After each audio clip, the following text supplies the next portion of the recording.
Hello everyone, welcome to our YouTube channel Vidya Drishti tutorial. तो हम लोग लास्ट क्लास में पढ़ रहे थे मैथमेटिकल टूल्स, और इसमें मैथमेटिकल टूल्स में हम लोगों ने कवर किया था ट्रिग्नोमेट्री और अलजेब्रा के कुछ बेसिक्स फार्मूले या कुछ बेसिक कॉन्सेप्ट्स हम लोगों ने लास्ट क्लास में डिस्कस किया था। ठीक है, तो इसी सीरीज़ में आज हम लोग जो है मैथमेटिकल टूल्स का जो पार्ट सेकेंड हम लोग डिस्कस करेंगे, जिसमें हम लोग लॉग और डिफरेंशिएशन और इंटीग्रेशन, यानी कि सिंपली हम कहें कि लॉगरिदम्स एंड कैलकुलस, ये दो पार्ट हम लोग आज की क्लास में डिस्कस करने वाले हैं। तो सबसे पहले चलिए हम बात करते हैं लॉग्स की। बेसिकली लॉग्स होते क्या हैं, लॉगरिदम होता क्या चीज़ है। ठीक है, ये मैथ्स का एक ऐसा कॉन्सेप्ट है जिससे क्या है कि बड़े बड़े कैलकुलेशंस को छोटा करने के लिए, सिंप्लीफाई करने के लिए इसका यूज़ किया जाता है। यानी कि बहुत बड़े बड़े कैलकुलेशंस होते हैं, उनको हम लॉग की हेल्प से छोटा करके, यानी कि बहुत छोटे में उसको कैलकुलेट कर सकते हैं ईजिली। यानी कैलकुलेशन को ईजी बनाने का एक बहुत अच्छा नायाब तरीका है।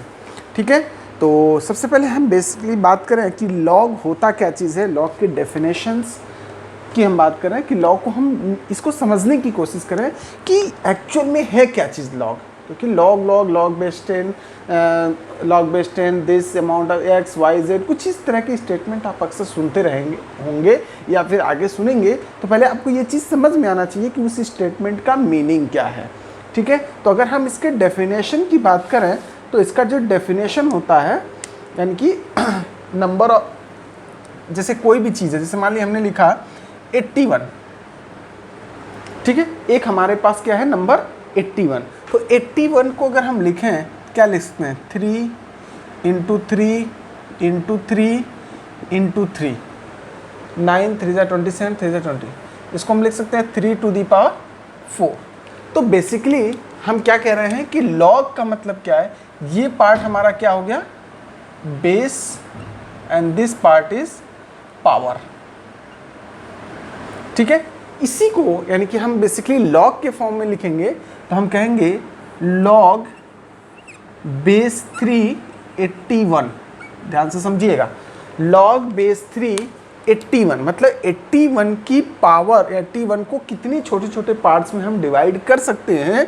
ठीक है, जो क्या कह सकते हैं कि कितनी मैक्सिमम पावर तक उसको हम डिवाइड कर सकते हैं अगर हम बेस 3 लेके चले। मतलब 3 का फैक्टर, कितने फैक्टर्स होंगे 81 का। बेसिकली लॉग का मीनिंग क्या है कि 3 के कितने फैक्टर होंगे 81 के। तो 3 के कितने फैक्टर, तो इसको हम सीधे लिखेंगे दिस इज इक्वल टू 4। ठीक है, इसी तरह से अगर मान लीजिए और भी बहुत सारे नंबर्स आपको मिलेंगे, जैसे मान लीजिए कि एक तो आपका ये 81 का हो गया।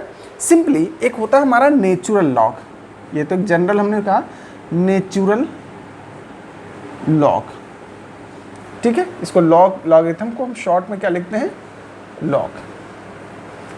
नेचुरल लॉग, यहाँ पे बेसिकली नेचुरल लॉग हेता क्या है, यहाँ पर बेस क्या लिया जाता है 10। 10 बेस पर क्या होगा, 10 बेस पे पावर कितनी होगी।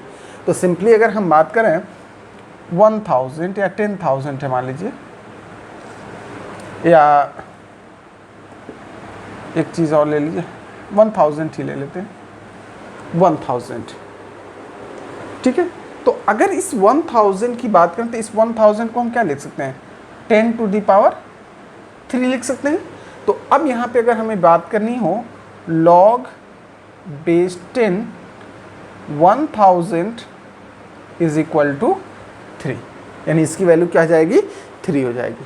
तो इस तरह से हम जो है log का जो बेसिक डेफिनेशन है वो ये आपका यही है। ठीक है, अब यहाँ पे देखिए ये बेसिक डेफिनेशन, जैसे कि मान लीजिए कुछ जनरल टर्म्स हैं, जैसे कि अगर मान लीजिए a की पावर 0 है, a to the power 0, इसका मतलब क्या होगा 1 होगा। अब अगर हम देखें log बेस a, और यहाँ पर a की पावर 0 लिखने की बजाय हम सीधे क्या लिख सकते हैं, इसको 1 लिख सकते हैं। अगर log बेस a 1 लिखा, इसका मतलब ये 1 तभी होगा कि इस बेस की जो पावर है वो क्या है 0 है। क्लियर, तो log बेस a, कुछ भी बेस यहाँ पे रखेंगे, अगर 1 लेंगे तो उसकी वैल्यू क्या आएगी 0 होगी।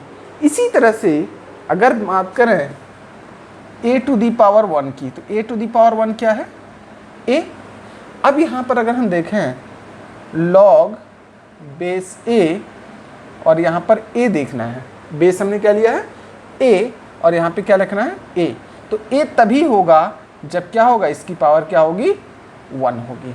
ठीक है, तो इससे क्या समझ में आई। इसी तरह से अगर हम बात करें log base 10 is equal to 1। ठीक है, कोई भी नंबर हम ले लेना, log base 9 is equal to 1, यानी कि यहाँ पे ध्यान से देखिए, इसका मतलब कि इस 9 की पावर क्या रही होगी 1 रही होगी अगर इस बेस पे देंगे तो। ठीक है, मतलब इन 9 का मल्टीपल अगर इसका फैक्टराइजेशन करेंगे तो एक ही मल्टीपल होगा, दैट इज द 1, तो इसलिए इसका आंसर क्या जाएगा 1। इसमें कुछ जनरल लॉगरिथमिक फार्मूलेज यूज होते हैं, उनके बारे में हम लोग थोड़ा सा जान लेते हैं। जैसे सबसे पहले प्रोडक्ट फार्मूला, इसको रफ कर रहे हैं।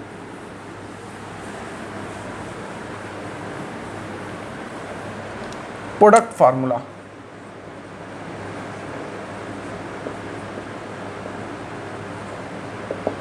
प्रोडक्ट फार्मूला में अगर हम बेटा देखें कि अगर कोई भी चीज़ log base a m into n है तो इसको हम लिख सकते हैं क्या, log base a m plus log base a n।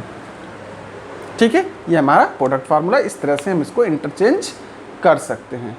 इसी तरह से एक दूसरा फार्मूला हमारा होता है, that is the quotient formula. Quotient formula, अब कोशेंट फार्मूले की अगर हम बात करें तो यहाँ पे log base a m by n लिखा है, तो इसको हम लिखेंगे क्या, log base a m minus log base a n।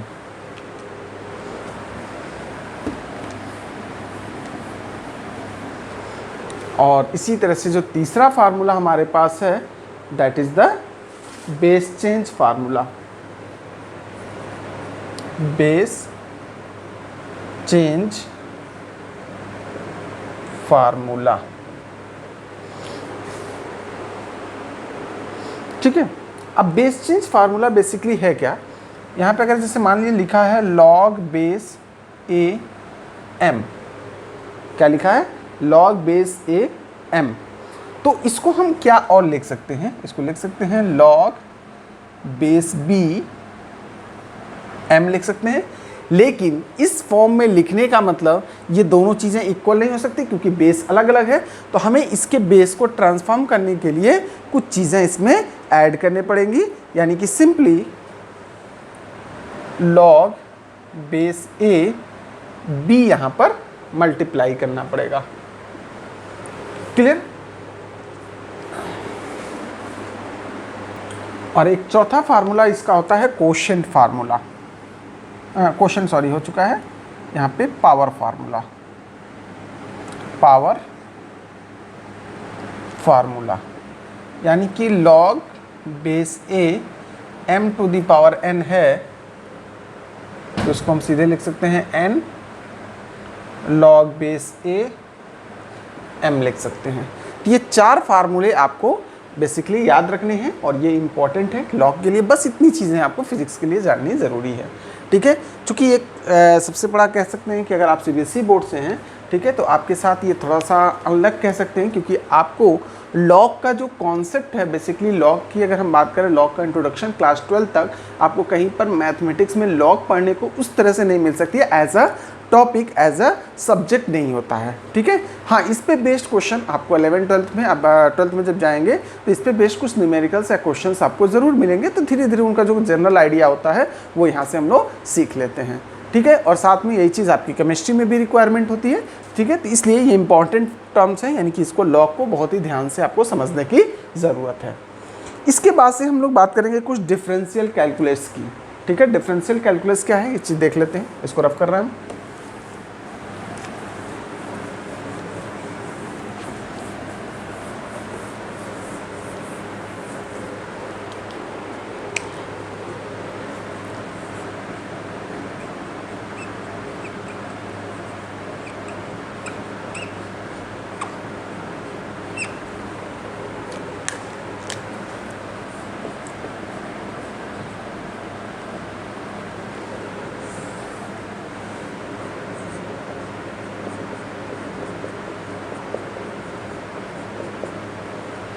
Differential calculus. ठीक है, डिफरेंशियल कैलकुलस जैसे सिंपली कोई भी चीज़ चेंज होती है, जैसे मान लीजिए हमने लिखा delta y upon delta x, इसको हम बेसिकली क्या कहते हैं, change in y with respect to x. Simply ऐसे कह सकते हैं कि एक्स में जैसे जैसे चेंज हो रहा है वाई में उसी के अकॉर्डिंग चेंज हो सकता है। जैसे हम स्पीड को लिखते हैं क्या, delta x upon delta t. Simply हम क्या कह सकते हैं, change in position with respect to time t, time के रिस्पेक्ट में। तो इसी चेंज को अगर हम बहुत स्मॉल लेवल पे देखें, यानी कि स्मॉल लेवल पे, यानी कि इसमें कुछ लिमिटेशन लगा दें, बहुत स्मॉल चेंज है, डिफरेंशियल चेंज है।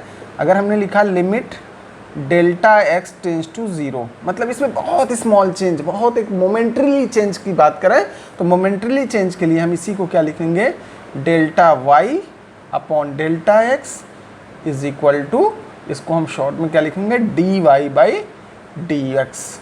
यहाँ पे क्या है, मोमेंटरीली चेंज, ये भी चेंज ही है लेकिन मोमेंटरीली चेंज या स्मॉल चेंज होता है। ठीक है, या फिर हम सिंपली इसको कह सकते हैं, जो ये आपका एवरेज चेंज दिख रहा है इसको हम बोलते हैं डेरिवेटिव। ठीक है, this is also known as derivative. ठीक, अब इसको फाइंड करने के लिए कुछ, किसी भी फंक्शन को, कोई भी फंक्शन उसको कैलकुलेट करने के लिए कुछ रूल्स और रेगुलेशंस होते हैं, उनको हमें फॉलो अप करने होते हैं। तो आइए देखते हैं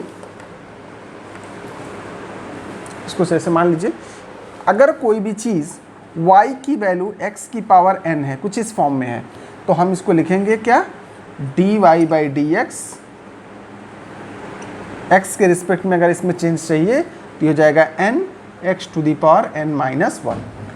इसी तरह से अगर y की वैल्यू कोई कांस्टेंट, यहाँ पर मान लीजिए c for constant x to the power n है, तो यहाँ से dy बाई डी एक्स हो जाएगा, यहाँ पे इसकी वैल्यू पुट करेंगे c d by D x of x to the power n, constant है बाहर आ जाएगा, उस पर कोई चेंज अप्लाई नहीं होगा, और इसको लिखेंगे c into n into x to the power n minus 1। इसी तरह से y इज इक्वल टू, अगर है एक से ज़्यादा टर्म्स हैं, x की power m plus x to the power n है, तो इसको, या माइनस भी है तो भी हम यहाँ से लिख सकते हैं, this simplifies D Y by D x is equal to d by D x of x to the power m plus minus x to the power n। और इसका मीनिंग हो जाएगा, इसको अलग अलग, हर एक टर्म को अलग अलग डिफ्रेंशिएट करेंगे, d by D x of x to the power m plus minus d by D x of x to the power n। ठीक है, और इसको हम सीधे क्या लिख सकते हैं, इसको हम x, इस वाले फार्मूले से इसको डिफ्रेंशिएट कर सकते हैं, तो m x to the power m minus 1 plus minus n x to the power n minus 1। इस तरह से हम इसको डिफ्रेंशिएट, प्लस माइनस का मतलब यहाँ पे बीच में या तो प्लस हुआ या तो माइनस हो सकता है, दोनों चीज़ें हो सकती हैं। ठीक है, तो ये कुछ चीज़ें हैं आपको याद रखनी है।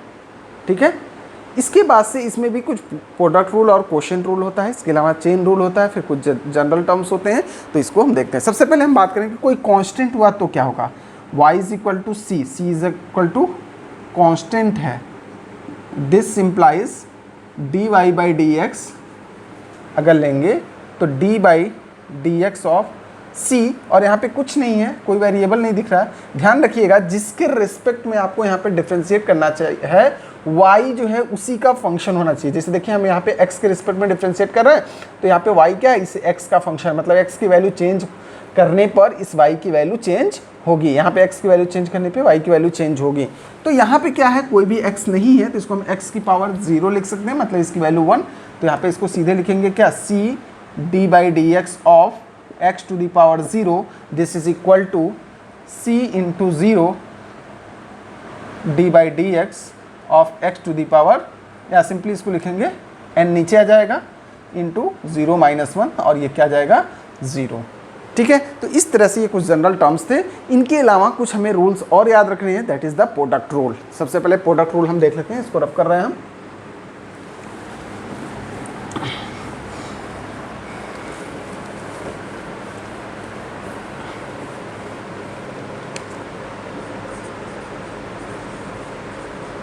प्रोडक्ट रूल,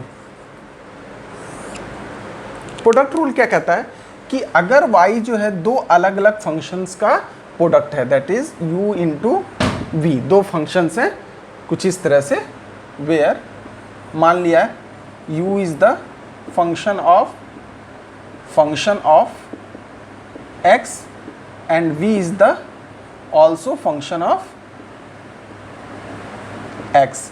जैसे मान लीजिए इसको हम लिख सकते हैं that is x square plus 2, इसको लिख सकते हैं 3x³ माइनस 2 या प्लस 2x लिख सकते हैं, कुछ इस तरह के फंक्शन, दोनों अलग अलग फंक्शन है लेकिन दोनों x के ही फंक्शन है। ठीक है, तो उस केस में हमें क्या चीज़ ध्यान रखना होगा, यानी कि प्रोडक्ट रूल अगर हमें देखना है तो सिंपली इसमें फर्स्ट और सेकेंड फंक्शन वर्ड यूज़ करते हैं। तो इसको हम क्या बोलेंगे, फर्स्ट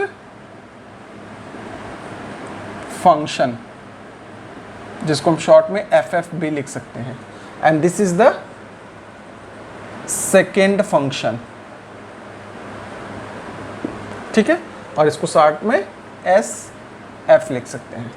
तो इसको डिफ्रेंशिएट करना है, दैट इज अब हमें आपको फाइंड करना है dy बाई dx। तो उस केस में क्या जाएगा, dy by dx of u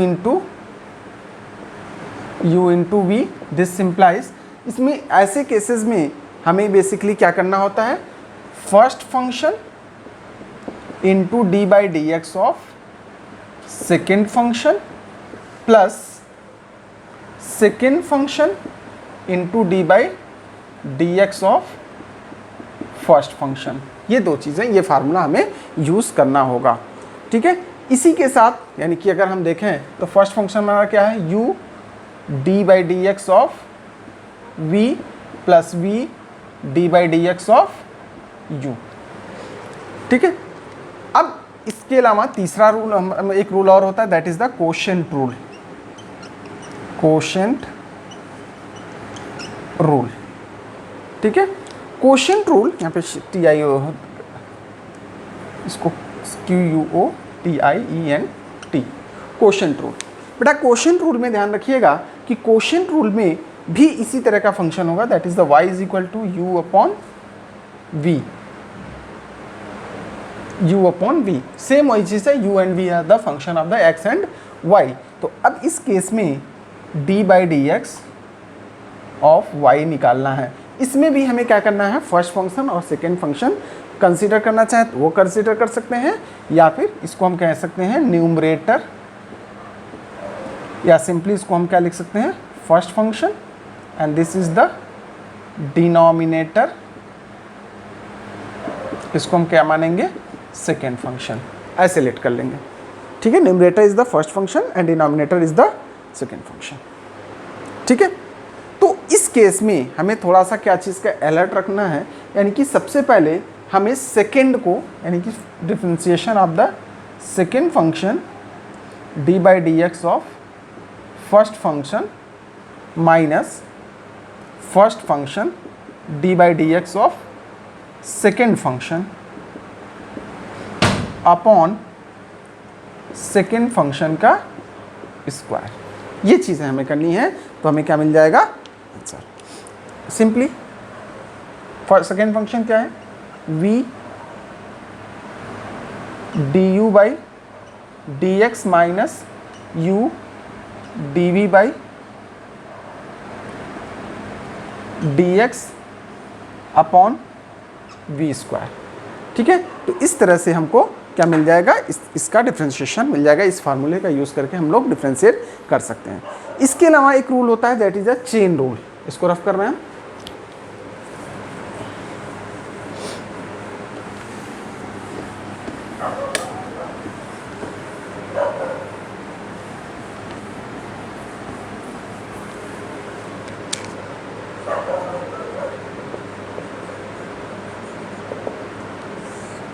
next क्या है, चेन रूल।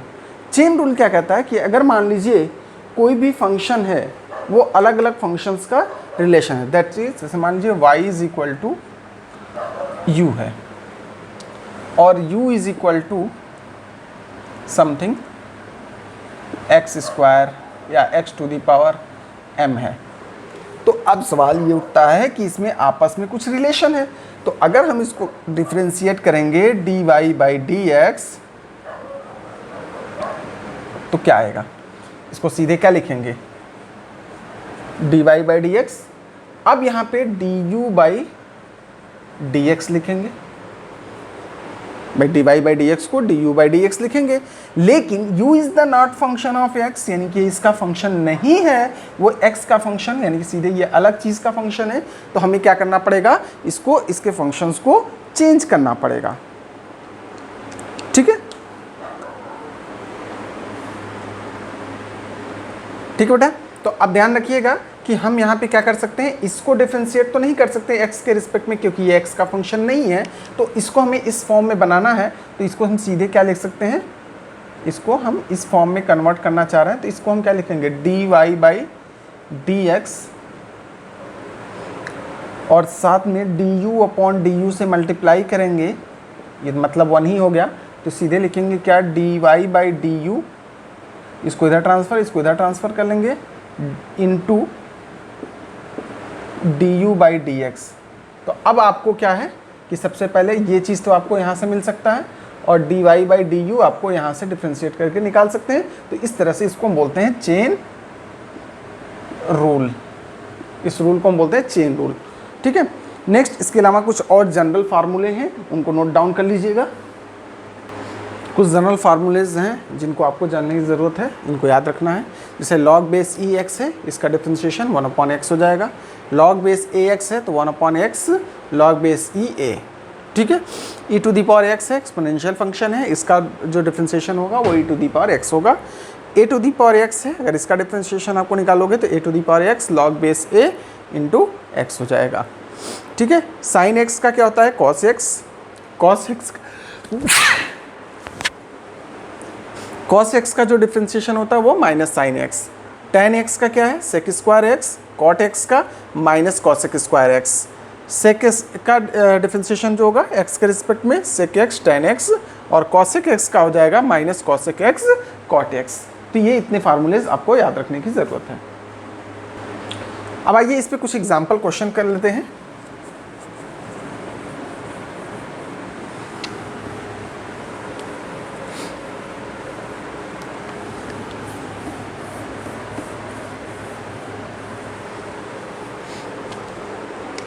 अगर पूछा जाए डिफरेंशिएट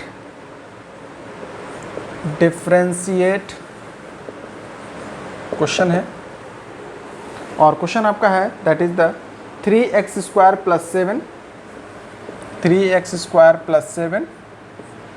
इंटू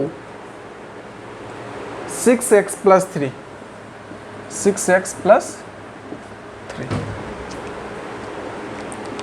या सिंपली इसको लिख सकते हैं, थोड़ा सा हम इसको और 3 sin x। अब देखिए क्या करना है, इसको हमें क्या मानना है, फर्स्ट फंक्शन, इसको सेकेंड फंक्शन, दोनों के बीच में प्रोडक्ट रूल हम यूज़ कर लेंगे। क्या जाएगा, फर्स्ट फंक्शन को एज इट इज़ रहना है या सेकेंड को हम first function that is 3x square plus 7 D by D x of second function 6x plus 3 sine x plus second function 6x plus 3 sine x D by D x of first function 3x square plus 7। अब यहाँ पे इसको as it is रहने देंगे, 3x square plus 7, इसका differentiation करेंगे, 6x का differentiation क्या जाएगा 6 और x की पावर क्या है 1, तो 1 नीचे आ जाएगा इंटू x की पावर, यहाँ पे आपका बेटा क्या आ जाएगा 1 माइनस 1 प्लस इसका डिफ्रेंशिएशन 3 साइन का क्या आ जाएगा cos x plus 6x plus 3 sine x, इसका डिफ्रेंशिएशन क्या आ जाएगा 3, 2 नीचे आ जाएगा, x की पावर 2 माइनस 1 प्लस या कांस्टेंट है, कांस्टेंट का डिफरेंशिएशन 0। क्या जाएगा 3x² प्लस 7, इसको हम सीधे क्या लेंगे, पावर 0 हो जाएगा, दैट इज़ 1, ये 6 plus 3 cos x plus 6x plus 3 sin x, और यहाँ पे क्या जाएगा 3 2 ज़ा 6 और x की पावर 1, तो x हो जाएगा। इसको आपस में मल्टीप्लाई करके सॉल्व कर लेंगे, ये आपका आंसर आ जाएगा। ठीक है, तो इस तरह से हमें क्वेश्चंस को सॉल्व करने की ज़रूरत नहीं होती है, यानी कि जो भी प्रॉब्लम्स होंगे हमारे वो इसी तरह से सॉल्व किए जाएंगे। ठीक, इसके बाद बेटा नेक्स्ट टॉपिक है आपका इंटीग्रल कैलकुलस। नेक्स्ट क्या है, इंटीग्रल कैलकुलस। अब अगर आपको डिफरेंशियल समझ में आ गया होगा तो इंटीग्रल में कोई बहुत ज़्यादा प्रॉब्लम आने वाली नहीं है। इंटीग्रल कैलकुलस, ये एक तरह से क्या होता है कि जो आपका डिफरेंशियल कैलकुलस था उसका रिवर्स था। ठीक है, तो इसमें अगर हम कुछ एलिमेंट्री बात करें, यानी कि एलिमेंट्री इंटीग्रल्स की बात करें, सम एलिमेंट्री इंटीग्रल्स, ये चीज़ें हमें याद रखना है कि कुछ इंटीग्रल्स हमें याद रखने हैं, कुछ फार्मूलेज याद रखने हैं। इसके लिए ये कुछ कंपैरिजन है बेटा, some elementary integrals of the differentiation and integrations के अगर हम देखें, इंटीग्रल्स हम कंपेयर करेंगे किसके, डिफरेंशिएशन, क्योंकि अभी हमने बताया कि इंटीग्रल्स कैलकुलस क्या होता है, जस्ट रिवर्स होता है आपका डिफरेंशियल कैलकुलस का, यानी कि डिफरेंशिएशन का जस्ट अपोजिट। इसमें जो फार्मूले जो हैं, जैसे यहाँ पे आपने डिफरेंशिएशन में ये यूज़ करते थे, अब इंटीग्रेशन में x⁴n dx का इंटीग्रेशन आपका क्या जाएगा, x⁴n+1/n+1 प्लस c। यहाँ पे एक कांस्टेंट टर्म लगाते हैं, c इसलिए लगाते हैं क्योंकि अगर डिफरेंशिएशन हुआ होगा तो कांस्टेंट का डिफरेंशिएशन 0 हो जाता है, लेकिन 0 का इंटीग्रेशन क्या होता है, एक कांस्टेंट टर्म होता है। चूँकि वो कांस्टेंट टर्म हमको मालूम नहीं है तो इसलिए हम यहाँ पे कांस्टेंट टर्म की प्लेस पे c लिख देते हैं। x का आपका डिफरेंशिएशन 1 होता है तो 1 का जो आपका इंटीग्रेशन है दैट इज़ द कांस्टेंट है, कांस्टेंट का इंटीग्रेशन, यानी कि कोई भी एक नंबर 1 है तो 1 का इंटीग्रेशन आपका हो जाएगा x प्लस c। उसी तरह से यहाँ पे क्या है कि log बेस ई एक्स का 1/x होता है तो dx/x, यानी कि 1/x का इंटीग्रेशन करेंगे तो log x plus c। sin x का cos x होता है तो यहाँ पे cos x का sin x हो जाएगा। cos x का माइनस sin x होता है, यहाँ पे क्या जाएगा sin x का minus cos x plus c हो जाएगा। उसी तरह से यहाँ पे tan x का sec² x होता है तो यहाँ पे sec² x का tan x हो जाएगा। cot x का डिफरेंशिएशन आपका माइनस cosec² x होता है तो cosec² x का जो है आपका इंटीग्रेशन हो जाएगा minus cot x plus c। Differentiation sec x का देखते हैं तो sec x tan x होता है तो यहाँ पे sec x tan x का इंटीग्रेशन क्या जाएगा sec x प्लस c, यानी कि sec x प्लस c। अब यहाँ पे क्या होगा, cosec x का अगर डिफरेंशिएशन देखें तो minus cosec x cot x होता है तो इंटीग्रेशन क्या जाएगा, cosec x cot x का इंटीग्रेशन जो है minus cosec x plus c। यहाँ पे ax प्लस b की पावर n है तो इसको हम डिफ्रेंशिएट करेंगे तो n है ax टू दी पावर, यानी इसको नीचे ले लेंगे, फिर उसके बाद से इसको डिफ्रेंशिएट करेंगे और इसको डिफ्रेंशिएट करने के बाद से हमको a मिलेगा, मल्टीप्लाई कर लेंगे तो ये हमारा चेन रूल से सीधे हम इसको निकाल सकते हैं। ठीक है, तो ये आता है। लेकिन इंटीग्रेशन के केस में अगर हम इसको इंटीग्रेट करेंगे तो इसकी पावर क्या हो जाएगी n+1। यहाँ पे ध्यान देखिए, इसके अंदर जो भी चीज़ें थी उसको हमने डिफ्रेंशिएट करके क्या किया, मल्टीप्लाई किया, लेकिन यहाँ पे क्या होगा, डिफ्रेंशिएट करके डिवाइड करेंगे। ठीक है, तो ax plus b to the power n+1/n+1 और इसका जब डिफ्रेंशिएशन करेंगे तो आएगा a, तो a से हम यहाँ पे डिवाइड कर देंगे, बाकी कांस्टेंट टर्म c लगाते चले जाएंगे। अगर एक से ज़्यादा टर्म है u v w तो इसको हम अलग अलग डिफ्रेंशिएट करते थे, तो उसी तरह से यहाँ पे इंटीग्रेशन में भी हर एक टर्म को अलग अलग इंटीग्रेट करेंगे और लास्ट में एक सिंगल कांस्टेंट लगाएंगे, दैट इज़ द c। ठीक है, तो इस तरह के हम लोग जो है डिफरेंशियल कैलकुलस को जो है और इंटीग्रल कैलकुलस का यूटिलाइजेशन कर सकते हैं, यानी कि यूज़ करेंगे। तो आइए चलिए इस पर एक एग्जाम्पल देख लेते हैं। ठीक है, ये एक एग्जाम्पल है आपका, integrate x² minus cos x plus 1/x, इसको हमें इंटीग्रेट करना है। अब ध्यान रखिए, इसको हम सादे इंटीग्रेट तो कर सकते हैं, लेकिन एक चीज़, एक और टर्म आता है that is the definite integral, इसको थोड़ा सा हम जान लेते हैं। Definite integral, definite integral basically हम क्या करते हैं, a से b तक लिमिट लगा देते हैं। ठीक है, और जैसे मान लो y dx है, इसको इंटीग्रेट करने के बाद से जो भी वैल्यू आएगी, यानी कि उसको इंटीग्रेट करने के बाद हमको कुछ भी तो कुछ ना कुछ तो मिलेगा ही मिलेगा। ठीक है, तो समझ लीजिए कुछ भी मान लिया m है, m आ रहा है, इसको इंटीग्रेट करने के बाद से एक m का फंक्शन आ रहा है, तो हम इसको क्या करेंगे a से, या सिंपली लिखेंगे m is the function of x, और यहाँ पे ध्यान रखिएगा y is the function of x है इंटू डी एक्स। ध्यान रखिएगा y इसका मतलब क्या, y is the function of x, और यहाँ पे ये हो जाएगा m is the function of x। मतलब y को अगर हम कुछ लिखेंगे अलग अलग टर्म्स के फॉर्म में, यानी कि y is equal to something a x square plus b x, इस तरह से होना चाहिए। तो उसी तरह से इसको हम इंटीग्रेट करेंगे तो इस फॉर्म में आएगा। तो यहाँ पे a से b तक इसकी लिमिट लग जाएगी, और जब इसको सॉल्व करेंगे तो हो जाएगा m upper limit value put करेंगे माइनस लोअर लिमिट करेंगे। ठीक है, इसमें कांस्टेंट लिखने की, सी लिखने की ज़रूरत नहीं है, क्योंकि यहाँ पे लिमिट लगाने से हमें एग्जैक्ट वैल्यू मिलती है, यानी कि कोई कांस्टेंट टर्म ऑटोमेटिकली यहाँ पे आ जाता है। चलिए इसी में हम इंटीग्रेट करते हैं, इनकी इंटीग्रेट, इसको dx लगा देते हैं, और यहाँ पे 0 से लेकर के 1 तक इंटीग्रेट कर ले रहे हैं, या 1 से लेकर के 2 तक इंटीग्रेट करते हैं। क्या जाएगा, x square minus cos x plus 1/x dx 1 से लेकर के 2 तक। तो सबसे पहले हम लास्ट वाला कंडीशन अप्लाई करेंगे। क्या जाएगा, integration of x square dx 1 से लेकर के 2 तक minus integration of cos x dx 1 से लेकर के 2 तक प्लस 1/x dx इंटीग्रेशन 1 से लेके 2 तक। ठीक है, अब इसको इंटीग्रेट करेंगे तो क्या जाएगा, x की power 2 + 1 upon that is 3/3, limit लगेगी कहाँ से, 1 से लेकर के 2 तक, माइनस cos x का इंटीग्रेशन। अभी हमने बताया था जस्ट थोड़ी देर पहले, cos x का इंटीग्रेशन बेटा क्या होता था, cos x का जो इंटीग्रेशन होता था वो sin x होता था।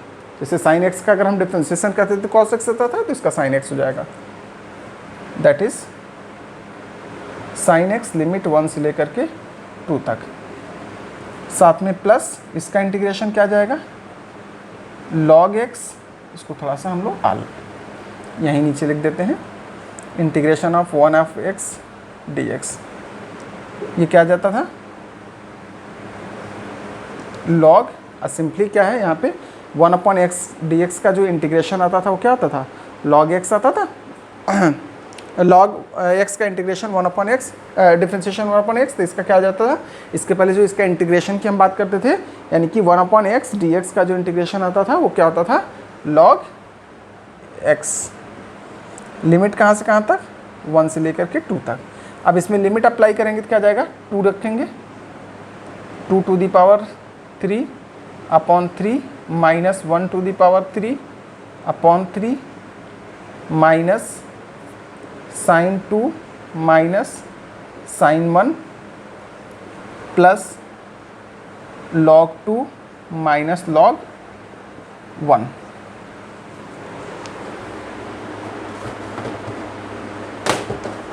इसको और आगे फर्दर सॉल्व करेंगे तो क्या जाएगा, 8/3 माइनस 1/3, या सिंपली 8/3 माइनस 1/3 हो जाएगा आपका 7/3, 7/3 माइनस sin 2 माइनस sin 1 है, तो इसको लिख सकते हैं क्या, as it is minus sin 2 plus sin 1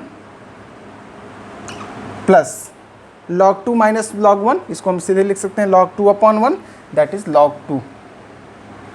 ठीक है, तो ये आपका आंसर आ जाएगा इसके इंटीग्रेशन का। इस तरह से कोई भी नंबर आपको मिले, कुछ भी मिले, तो उसको इंटीग्रेट कर सकते हैं। और भी ज़्यादा इसके बारे में हम लोग डिटेल में और भी आगे सीखेंगे, यानी कि और भी इस पर बेस्ट कुछ क्वेश्चंस आएंगे, तो उनको धीरे धीरे करके आगे के चैप्टर्स में हम लोग रिकवर करेंगे। बस ये चीज़ें, ये इन्फॉर्मेशन आपके पास एटलीस्ट होनी चाहिए, फार्मूले, ताकि आप तुरंत जो है कॉपी पलट करके आप देख लो कि हाँ, ये इसके लिए डिफ्रेंशिएशन, ये फार्मूला यूज़ किया जा रहा है।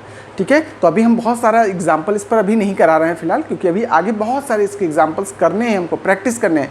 आपका जो चैप्टर्स हैं, आगे के चैप्टर्स हैं, उसमें बहुत सारे एग्जाम्पल्स भरे पड़े हैं, तो अगर हम उनको अभी से करा देंगे तो दिक्कत ये होगी, क्योंकि हमें फिजिक्स के अकॉर्डिंग कराना है, नॉट फॉर द मैथ्स। मैंने कि मैथ्स के अकॉर्डिंग मैथ्स के एग्जाम्पल हम लेकर के नहीं ले सकते, फिजिक्स के क्वेश्चंस को, फिजिक्स के कॉन्सेप्ट को यूटिलाइज करना है। तो आगे जब हम लोग पढ़ेंगे तो यानी कि फिजिक्स का कॉन्सेप्ट भी यूटिलाइज होगा, और साथ में ये सारे फार्मूलेज का एक बार रिकैप भी होगा, लेकिन उससे पहले एक बार इनको देखना ज़रूरी है।